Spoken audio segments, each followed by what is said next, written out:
yung salad dressing, huwag masyado. Kung lalagyan lang na yung mahog lang niya yung palaman, okay na. Ayan po ang ating tinapay. Gawin nating mas cute. I-slice natin. Para naman nakakadagdag kasi sa appetite pagka cute naman yung style. Ayan.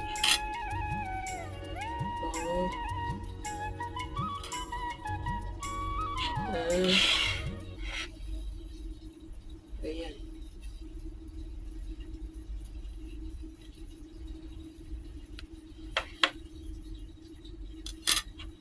Cucumber egg sandwich.